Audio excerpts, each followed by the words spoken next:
Firstly, we begin with preparation. Ensure all relevant items are correctly labeled. This includes the microbiology form, one plastic biohazard bag, and the viral transport media, or VTM, bottle.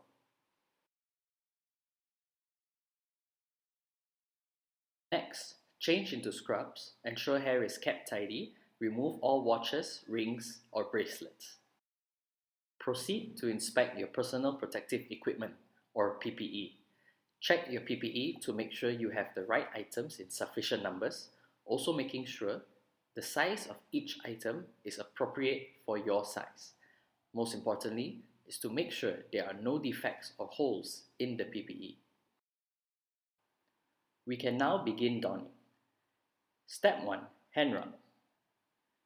The reason is to sanitize all parts of the hands, which would include the cuticles, the palms, the back of the hand, the web spaces, in between the fingers, the knuckles, and the wrist.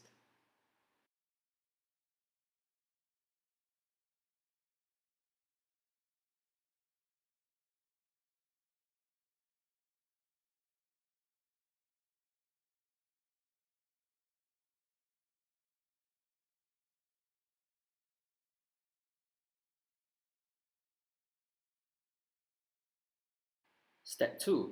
Wear the shoe covers if indicated in certain locations or in extended use of PPE. Step 3. Put on the full sleeve fluid repellent gown.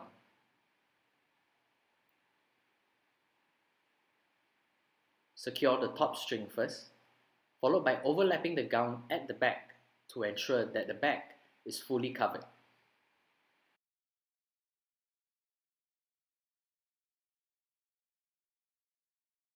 Step 4. Remove your spectacles before wearing the N95 mask. Shake the nosepiece of the mask, cup the N95 mask in one hand, then with the other hand, pull the bottom adjustable strap over the head, leaving it below the ear. Then hold the top strap and pull it above the head, leaving it above the ear.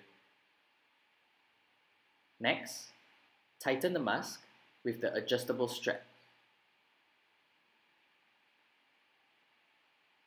Adjust the mask to ensure a tight seal.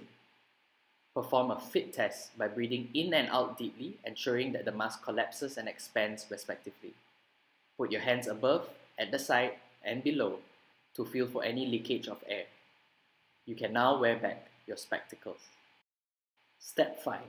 Put on the head cover. Pull the head cover over your head. Pull the bottom down and underneath the mask to cover your neck. Adjust the top to ensure the forehead is covered. Tuck the head cover underneath the gown at all sides. Alternatively, you can wear the N95 mask, followed by the head cover, before finally putting on the full sleeve water repellent gown.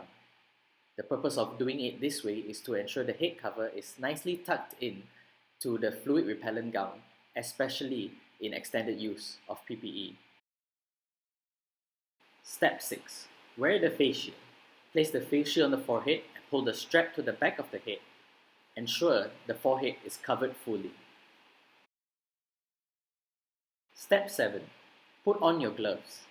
Ensure gloves are pulled over and above the cuff of the gown to make sure no parts of the hands or wrist are exposed. Step 8. Wear the plastic apron. Now that you have put on the full PPE, you are ready to enter the procedure room.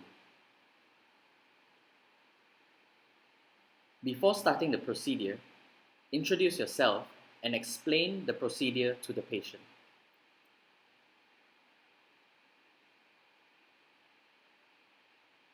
Instruct patient to always keep their hands on their laps at all times. Do not touch the doctor's hands at any time. Additional instructions include asking patient to indicate by pointing to their preferred nose for the nasopharyngeal swab, to tilt the head back 70 degrees with a support behind the head.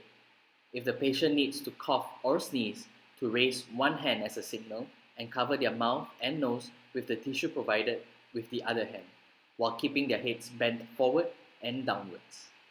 Ensure patients wear their face mask immediately after the procedure. For the oropharyngeal swab, ask the patient to open their mouths widely to visualize the uvula or use the tongue depressor if required.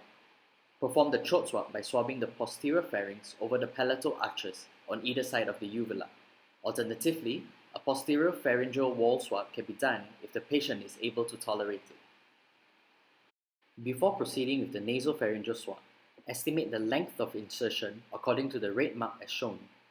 Alternatively, you can measure the length by measuring from the nose to the outer ear. Insert the swab stick slowly and gently until you feel resistance. Hold it for 5 seconds to soak up the secretions, then rotate 3 to 5 times before removing the swab stick. Be as gentle as possible and be careful not to traumatize the nostril. Swab should only be taken from one nostril. Once the procedure is completed, place the swab stick inside the VTM bottle, but not all the way to the bottom. Assistant will then cut the swab stick so that the swab stick falls into the media and the bottle is able to be kept tightly. This ensures there will be no leakage of media into the plastic biohazard bag. Place the VTM bottle into the first biohazard bag. Subsequently, ensure there is no air trapped inside the bag and seal tightly. The bag is then wiped clean at the front and at the back.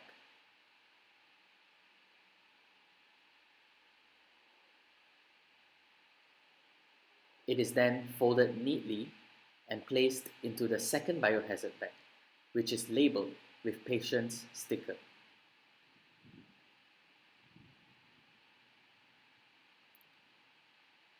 Finally, the biohazard bag is placed into an insulated box with ice.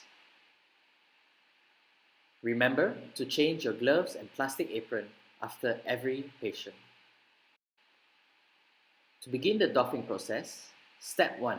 Remove your gloves. The beaking method shown in this video is able to significantly reduce the risk of contamination.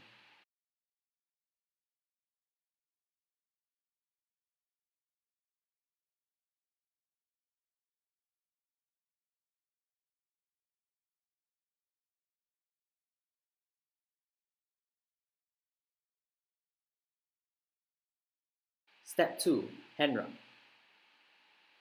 Step 3. Remove your plastic apron. First, release the lower strap, followed by the upper strap. Then, without touching the front, roll the plastic apron from the inside out and dispose of it.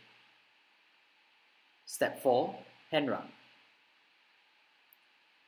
Step 5. Remove your face shield. Hold the strap from the back and bring it to the front while bending forward. Ensure you do not touch the front of the face shield. Step 6. Hand rub. Step 7. Remove your spectacles if any, before removing the head cover. Hold the head cover from the back, bend forward and pull the head cover over the head and out from the gown without touching the front of the head cover. Step 8. Hand rub. Step 9. Remove the full sleeve water repellent gown. Release the bottom string first, followed by the upper string. Loosen the gown by placing hands from the inside of the gown and push the sleeves outwards, all the while ensuring you do not touch the front of the gown. Once sleeves are removed, to fold the gown from the inside out, covering the front of the gown before disposing of it.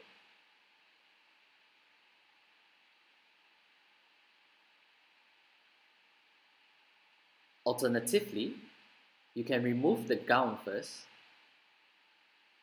followed by the head cover, as the head cover is tucked underneath the gown. Step 10. Hand rub. Step 11. Remove the shoe covers by pulling it down and out from the back. Do not touch your shoes. Step 12. Hand rub. Exit the procedure room. Step 13. Remove the N95 mask. Pull both straps from the back while bending forward, bringing them to the front and remove the mask away from you without touching the front of the mask. Step 14. Hand rub.